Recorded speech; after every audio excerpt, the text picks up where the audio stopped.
प्यारे बुज़ुर्गों, माताओं, भाई और बहनों, जब भी हम अपने आप के बारे में कुछ जानने की कोशिश करते हैं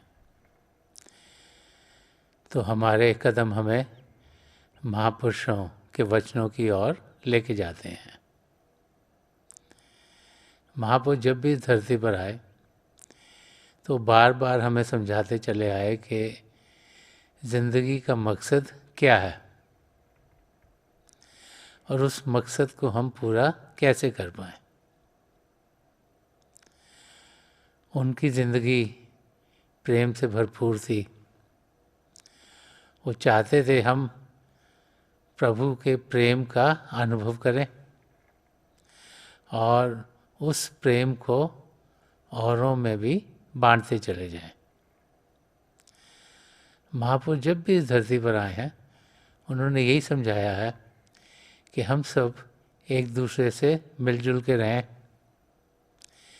हम जानें कि हम सब में कोई फ़र्क नहीं, कोई ऊंचा नहीं, कोई नीचा नहीं। हम सब एक ही पिता परमेश्वर की संतान हैं और एक ही बहुत बड़े परिवार के हम सदस्य हैं। महापुरुष जब भी ये समझाते चले गए तब इंसान उनको समझ नहीं पाए। हम इंसान सिर्फ बाहर की दुनिया को ही जानते हैं। हम अन्य इंद्रियों के घाट पर जीते हैं और जो कुछ उन इंद्रियों के ज़रिए हमें ग्रहण होता है उसे ही असली समझ बैठते हैं। तो इंसान जब इस धरती पर पैदा होता है तो उसे यही लगता है कि उसे इस धरती के बारे में कुछ जानकारी पानी है। वो पढ़ता लिखता है, भाषाएं सीखता है, जहाँ भी जीता है वहाँ की कल्चर्स को जानता है और कोशिश यही करता है कि इस दुनिया में अपने आप को यहाँ संभाल के रखने के लिए वो कुछ ना कुछ कार्य करे। ये बाहर की दुनिया जो कि बड़ी दुनिया है, इसकी ओर हमारा ध्यान हर समय लगा रहता है और इसी दुनिया की चीज़ों को हासिल करने में हम लगे रहते हैं। हम भूल जाते हैं कि हम सब यहाँ किसी मकसद को पाने के लिए भेजे गए हैं और वो मकसद है अपने आप को सही रूप में जानना और फिर पिता परमेश्वर जिसने सृष्टि रची है उनसे एक में एक होना।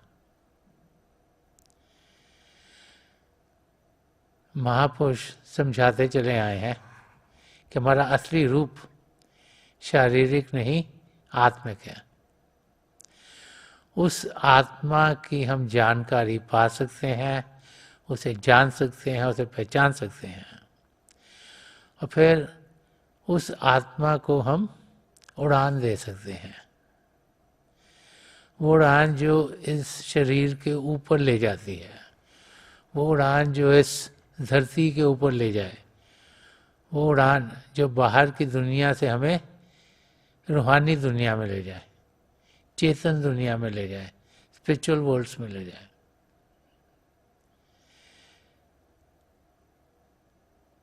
संत दर्शन सिंह जी महाराज जिन्होंने बहुत कुछ रूहानी रास्ते के बारे में समझाया है, जिन्होंने बहुत कुछ समझाया है कि हम इंसान जीते कैसे हैं और हमारे साथ क्या होना चाहिए।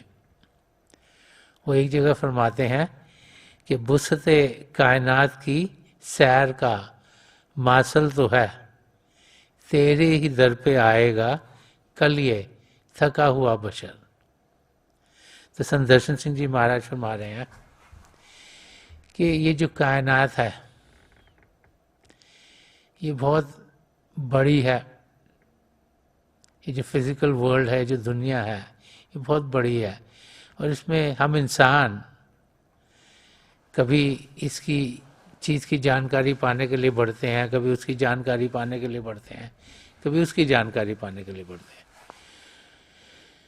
किसी को अगर कोई चीज़ अच्छी लगे वो उसी की जानकारी पाने की ओर बढ़ता चला जाता है। कि प्रभु ने हमको जो इंद्रियां दी हैं बाहर की दुनिया के लिए, आँखों से हम देखते हैं, कानों से सुनते हैं, नाक से सूंघते हैं, ज़बान से चखते हैं और फिर शरीर में हज़ारों सेंसर्स हैं, जिसे स्पर्श की इंद्रिय है, फीलिंग्स ऑफ टच, कि इनके ज़रिए हम ये बाहर की दुनिया की जानकारी पाते हैं। और जिसको कोई खाने में अच्छा लगता है वो उन चीज़ों की तरफ ही चल पड़ता है, जिसको कुछ सूंघने में अच्छा लगता है वो उन चीज़ों की ओर चल पड़ता है, जिसे देखने में कुछ अच्छा लगता है वो ज़्यादा समय उस ओर गुजारता है, जिसे सुनने में कुछ अच्छा लगता है वो ज़्यादातर समय उस ओर गुजारता है। तो इन इंद्रियों के ज़रिए हम सब बाहर की दुनिया की चीज़ों की ओर भागते चले जाते हैं। तो संत दर्शन सिंह जी महाराज फरमा रहे हैं कि इतनी बड़ी दुनिया है, इसमें अगर इंसान कभी यहाँ भागेगा, कभी यहाँ भागेगा, कभी यहाँ भागेगा, कभी यहाँ भागेगा, तो होगा क्या कि उसे जो कुछ मिलेगा वो सिर्फ चंद क्षणों का होगा। जो कुछ उसे मिलेगा वो सिर्फ इस दुनिया का होगा और इस दुनिया में हर एक चीज़ टेम्पररी है, चंद क्षणों के लिए, सदा सदा के लिए टिकने वाली नहीं। तो जब इस दुनिया की चीज़ों की इंसान प्राप्ति करता है तो समय के साथ जैसे जैसे उम्र बढ़ती है तो ये तो बेकार है। अब बहुत से भाई बहन कोशिश करते हैं कि वो ज़्यादा कमाएं, फिर या प्रॉपर्टीज खरीदें या बैंक बैलेंस बढ़े, और ज़्यादातर इंसान बहुत मेहनत करता है कि कुछ पैसे कमाए, कुछ बचाए और अपने लिए इस्तेमाल करे या अपने जो आगे पुश्ते आने उनके लिए छोड़ जाए। लेकिन जैसे जैसे उम्र बढ़ती है और अगर आप देखें कि अगर आपका बैंक बैलेंस काफ़ी ज़्यादा है और जो आपको चाहिए वो आपको मिल रहा है, उसके बाद इंसान सोचना शुरू हो जाता है कि इतना को करना क्या है। और बहुत से एग्जाम्पल्स हम देखते हैं कि प्रॉपर्टी के पीछे और पैसों के पीछे जो आगे की पुश्ते हैं उनमें लड़ाई झगड़े होने शुरू हो जाते हैं। तो संत दर्शन सिंह जी महाराज हमें समझा रहे हैं कि हम इंसान जो सोचते हैं कि ये भी हम पालें, वो भी पालें, इसकी भी जानकारी मिले, उसकी भी जानकारी मिले, यहाँ भी सैर कराएं, वहाँ भी सैर कराएं, एक देश में रहते हैं तो लगता है दूसरे देश की भी जानकारी पाएं, और इंसान जो भागता रहता है कभी यहाँ कभी यहाँ कभी यहाँ, उसका हाल क्या होगा कि भाग भाग के वो थक जाएगा। और जब इंसान थक जाएगा तो क्या करेगा? तो संत दर्शन सिंह जी महाराज फरमा के तेरे ही दर पे आएगा कल ये थका हुआ बशर, कि जब दुनिया की चीज़ों की जानकारी पाते हुए, उनको पाते हुए, उनको अपने आप लाते हुए इंसान जब थक जाएगा, जब उसे समझ आ जाएगी कि दुनिया में जो कुछ भी उसने पाया है वो थोड़े क्षणों के लिए है, वो सदा सदा का सुख चैन दे नहीं सकता। अगर पा लिया तो खुशी हुई, चाहे तो हमसे खिंच जाए, चाहे वो खराब हो जाए, चाहे किसी से लगाव हो, वो कहीं दूर चले जाएं, चाहे कोई हमारे बहुत नज़दीकी हैं उनकी मौत हो जाए, कि कुछ भी यहाँ सदा सदा के लिए टिकता नहीं।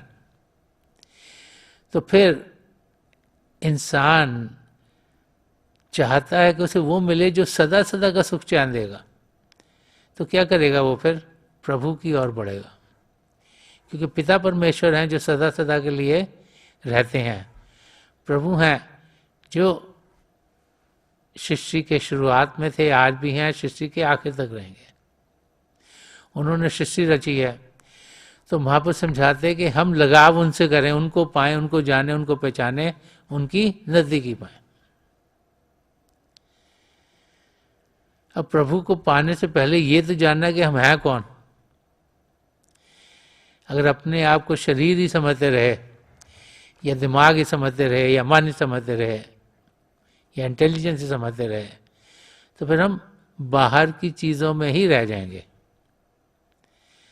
हमें जानना है कि शरीर को कोई चीज़ ताकत दे रही है, और जो ताकत दे रही है वो हमारी आत्मा है, और वो आत्मा हमारे असली रूप है। अपने आप को जानना है इंसान, तो अपने आप को जान। इसका मतलब क्या है कि हम जाने कि हम हैं कौन। तो ये जानकारी कैसे होगी? जब हम ध्यान बाहर की दुनिया से हटा के अंदर की ओर करेंगे।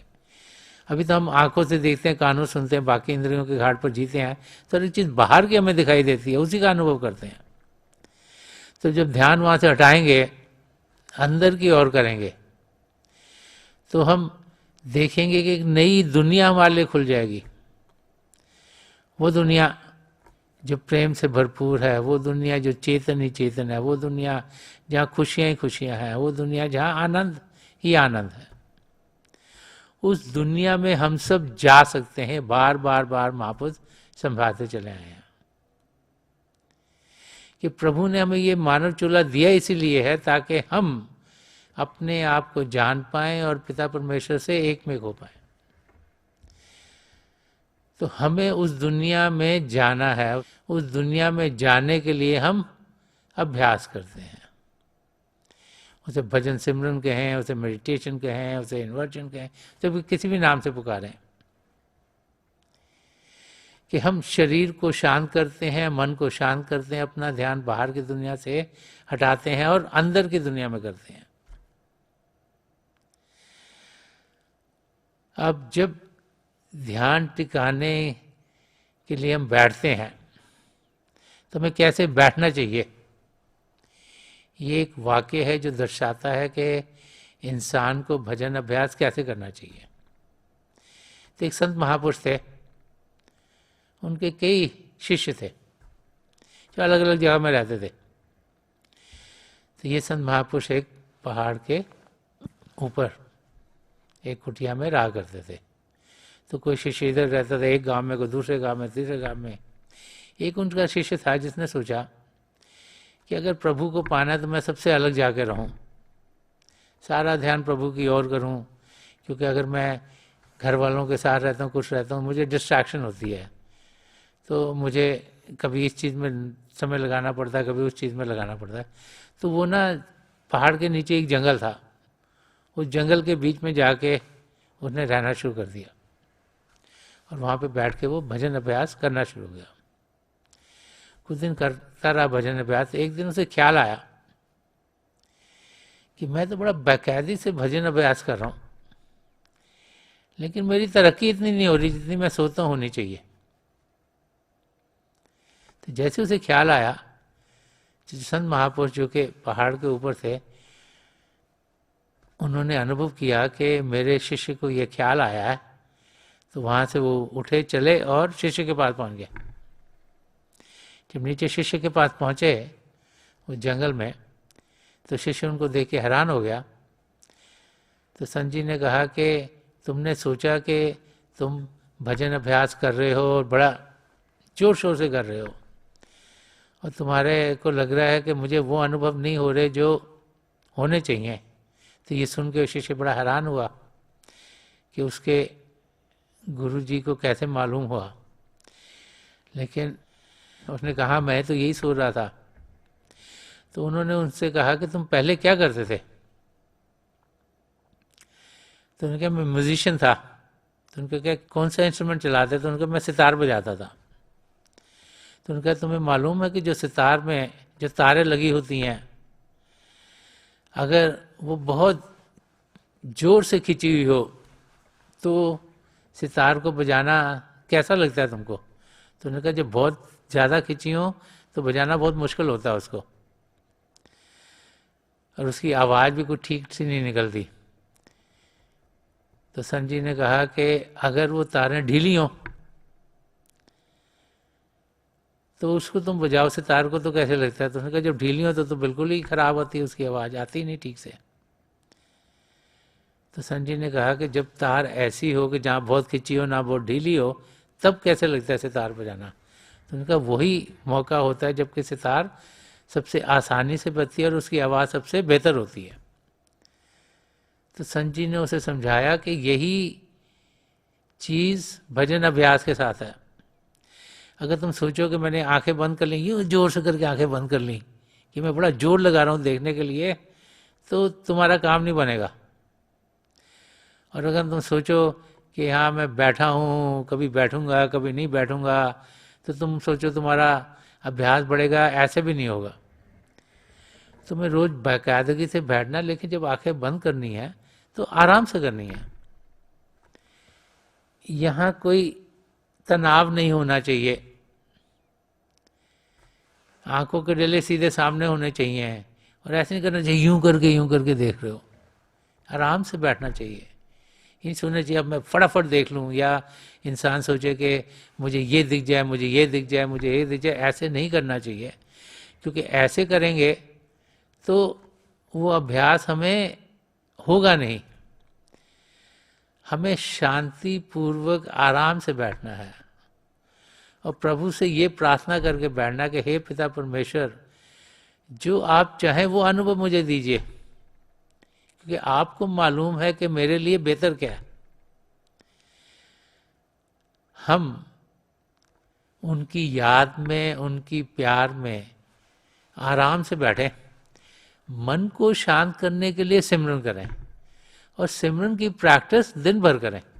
जब भी मौका मिले तब हम प्रभु के नाम का जाप करें, ताकि जब हम अभ्यास के लिए बैठे तो हमारा जो जाप है, जो सिमरन है, पक्का हो, और हम अपना ध्यान यहाँ अपने सामने टिका सकें। ऐसे मत करें कि कोशिश करें कि हमने यहाँ पर ध्यान टिकाना है और यूँ ऊपर देखने की कोशिश करें, या बड़ा जोर दें आँखों को। इन सब चीज़ों से हमारे अभ्यास में हमें तरक्की नहीं मिलती है। हमें आराम से बैठना है, आंखें ऐसे हों जैसे 8-10 इंच सामने फोकस कर रहे हों, यहाँ माथे पर कोई भी स्ट्रेस और स्ट्रेन ना हो, कोई तनाव ना हो, और एकदम जैसे हॉरिजॉन्टल प्लेन में अपने सामने हमें देखना है। और आराम से प्रभु से ये प्रार्थना हो कि हे पिता परमेश्वर, मेरी बेहतरी के लिए जो आप चाहें वही मुझे दर्शाइए, और जो दिखे उसे मज़े से देखें, आराम से देखें, उसी में फिर हमें आनंद मिलेगा। अगर हम सोचें नहीं मुझे ये देखना हो, ये तो दिखा नहीं, मुझे ये देखना चाहिए था, वो तो दिखा नहीं, तो दिमाग हमें कभी यहाँ ले जाता, कभी यहाँ ले जाता, कभी यहाँ ले जाता, ध्यान टिकाने नहीं देता, और हम कुछ देख नहीं सकते। तो हमें आराम से बैठना है, जैसे संत दर्शन सिंह जी महाराज एफर्टलेस एफर्ट कहा करते थे, कि हमें कोशिश करनी है कि हम सही तरीके से बैठें, लेकिन इतनी जोर शोर से भी नहीं करनी कि हम यहाँ पे भी तनाव ले आए, इधर भी तनाव ले आए, इसके बारे भी सोचें, उसके बारे में सोचें। लेकिन बैठना बाकायदगी से है, रोज़ाना बैठना है, आदत बनानी है। जो रोज़ाना बैठेंगे तो वो आदत बन जाएगी इंसान की, और जैसे जैसे आदत बनती चली जाएगी हम देखेंगे हमारी तरक्की प्रभु को पाने की बढ़ती चली जाएगी, हमारी तरक्की अपने आप को सही रूप में जानने की बढ़ती चली जाएगी। जब हम आंखें बंद करके बैठते हैं तो हम अपने भीतर जो प्रभु का शब्द चल रहा है उसका अनुभव करते हैं। उसके दो रूप हैं, ज्योति और श्रुति, लाइट एंड साउंड। उसका इंसान अनुभव करता है। जब उसका अनुभव करता है तो असलियत क्या है हमारे सामने खुलनी शुरू हो जाती है, कि हम शरीर नहीं, हम आत्मा हैं, वो आत्मा जो परमात्मा का अंश है। और फिर उस शब्द के साथ जुड़ के अपनी सदगुरु की दया मेहर से हमारी तरक्की अंदरूनी रास्ते पर होनी शुरू हो जाती है, जबकि हम इस शरीर से ऊपर उठ के अंदर में जो रूहानी मंडल है उनको पार करके सचखंड तक पहुंच सकते हैं, जहाँ हमारी आत्मा का मिलाप परमात्मा में होता है। तो हम सब उस यात्रा पर जा सकते हैं। करना क्या है कि ध्यान बाहर से हटा के अंदर की ओर करना है। करना क्या है कि रोज़ाना बैठना है। करना क्या है कि आदत बनानी है अभ्यास करने। करना क्या है कि आराम से करना है, लेकिन करना है। कोशिश करना हमारा फर्ज है, लेकिन ऐसे नहीं करना कि शरीर में तनाव है। ऐसे नहीं करना कि सोचें ये मैंने आज करना है, ये कल करना है, परसों करना है। अभ्यास करना हमारा फर्ज है। प्रभु क्या चाहते हैं हमें ना वो हो, वो उनकी मर्जी है, उनकी रजा है। जो चाहेंगे वो हमारी ज़िंदगी में डालेगा। जब ऐसी ज़िंदगी जिएंगे तो हमारे कदम अपनी मंजिल की ओर बड़ी तेज़ी से बढ़ेंगे। तो थोड़ी देर के लिए आप सब अभ्यास के लिए बैठ जाइएगा। आप जहाँ भी बैठे हैं आराम से बैठिएगा, अपनी आंखें बंद कर लीजिएगा। जो आंखों के डेले आई बॉल्स हैं सीधे सामने होने चाहिए, जैसे 8-10 इंच सामने आपके फोकस हों। आंखें बंद करते ही वो भाई बहन जिन्हें नाम की देन मिली आप सिमरन कीजिएगा। जो भाई बहन यहाँ नए हैं, आप पिता परमेश्वर के किसी भी जाति नाम का जाप कीजिएगा। जाप मन ही मन करना है, ऊंचा नहीं दोहराना। आपके सामने अंधेरे में आपको रोशनी के चिन्ह दिखेंगे, जो कुछ दिखता है उसके बीच में दिखेगा, और जो जो आपके लिए बेहतर होगा वही प्रभु आपको दर्शाते चले जाएंगे। मेरी प्रभु के चरण कमलों में, और जो पिछली संचि के महापुरुष हुए हैं, हजूर बाबा सावन सिंह जी महाराज, परम संत कृपाल सिंह जी महाराज और दयाल प्रसन्न दर्शन सिंह जी महाराज के चरण कमलों में यही प्रार्थना है, जो जो हम सबके लिए बेहतर हुए महापुरुष हमें दें, हमें सबके साथ जोड़ें और हमारे भीतर प्रभु की ज्योत के हमें दर्शन करवाएं। थोड़ी देर में आकर मैं आपको इस बैठक से उठाऊंगा, और मेरी शुभकामनाएं आप सबके साथ हैं।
छोड़ दीजिए जी, प्लीज़ लीव ऑफ।